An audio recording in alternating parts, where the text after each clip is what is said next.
जैसे ही द्वापर युग का अंत होता है, दुनिया सबसे अंधकार में समय में प्रवेश करती है, कलयुग। भगवान श्री कृष्ण के प्रस्थान के साथ धर्म का संतुलन कमजोर हो जाता है और बुराई का उदय होने लगता है। पृथ्वी अराजकता की चपेट में है और दानव शक्तियां, जो लंबे समय से निष्कासित थीं, उभरने लगती हैं। लेकिन इन अंधकार में समय में भी देवताओं ने मानवता को नहीं छोड़ा है। एक भविष्यवाणी के अनुसार एक दिव्य शक्ति का उदय होगा जो दुनिया को उसके पापों से मुक्त करेगी और संतुलन बहाल करेगी। कलयुग बिगिंस। कलयुग अपने पंजों को दुनिया पर कसता है। मंदिर अब पूजा के बजाय शक्ति और भ्रष्टाचार के केंद्र बन जाते हैं। धर्मनिष्ठों को चुप करा दिया जाता है और दुष्ट लोग फलते फूलते हैं। असुर, जो धर्म के कमजोर पड़ने का आभास करते हैं, पृथ्वी के गर्भ से उठते हैं। उनका नेता काली, एक शक्तिशाली दानव जिसका नाम इस युग के अंधकार को दर्शाता है, अपनी दुष्ट आत्माओं, राक्षसों और अन्य बुरी शक्तियों की सेना एकत्र करता है।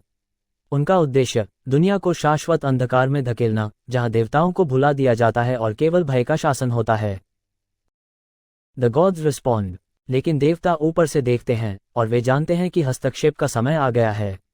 भगवान विष्णु अपने अंतिम अवतार के रूप में कल्कि पृथ्वी पर उतरने की तैयारी करते हैं। उनके साथ हनुमान जी खड़े हैं, जो धर्म के प्रति अपनी अधिक भक्ति के लिए जाने जाते हैं। महादेव शिव अपनी तीसरी आंख की शक्ति के साथ युद्ध में शामिल होने की तैयारी करते हैं।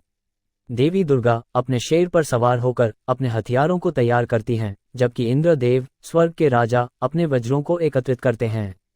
दिव्य सेना तैयार है और वे अंधकार की शक्तियों का सामना करने के लिए तैयार हैं। The epic battle. जैसे ही देवताओं और दानवों की सेनाएं टकराने के लिए तैयार होती हैं, पृथ्वी कांप उठती है। काली, एक डरावने जानवर पर सवार होकर अपनी सेना का नेतृत्व करता है। उसकी सेना असुरों, राक्षसों और अंधकार में आत्माओं का एक भयानक मिश्रण, जहां भी जाती है, भय फैलाती है।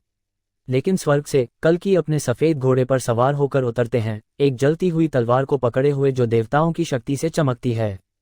हनुमान जी युद्धभूमि पर खड़े अपनी विशाल गदा से दानवों की पंक्तियों को तोड़ते हैं। शिव अपने त्रिशूल के साथ युद्ध में शामिल होते हैं और अपनी तीसरी आंख से विनाश की किरणें छोड़ते हैं। Climax of the battle. जैसे जैसे युद्ध जारी रहता है, देवी देवताओं की सेना प्रबल होने लगती है। काली, ये समझते हुए कि उसकी सेनाएं नष्ट हो रही हैं, अपनी सबसे गहरी शक्तियों का आह्वान करता है। वो एक विशाल तूफान पैदा करता है जो सूरज को ढक देता है और युद्धभूमि पर बिजली गिरती है। दानव शक्तियां तूफान से सशक्त होकर फिर से शक्ति के साथ लड़ती हैं। लेकिन देवता अडिग रहते हैं। इंद्रदेव वज्रपाणी अपने वज्र से दानवों पर आकाशीय घास गिराते हैं। हनुमान जी अपने चारों ओर की अराजकता से बेपरवाह हवा में उछलते हैं और अपनी गदा को भूमि पर पटकते हैं, जिससे दानवों की सेना बिखर जाती है। Final showdown. युद्ध अपने चरम पर पहुंच जाता है और कल्कि का सामना काली से होता है। उनके तलवारों के टकराने से पृथ्वी हिल जाती है। प्रत्येक वार युद्धभूमि पर कंपन पैदा करता है। काली अपनी विशाल शक्ति के साथ अजेय प्रतीत होता है। लेकिन कल्कि सभी देवताओं का आशीर्वाद प्राप्त कर 1000 योद्धाओं की शक्ति के साथ लड़ते हैं। हनुमान जी अपने मित्र को लड़ाई में देखते हुए शेष दानवों को संभालते हैं, सुनिश्चित करते हैं कि वे हस्तक्षेप न कर सकें।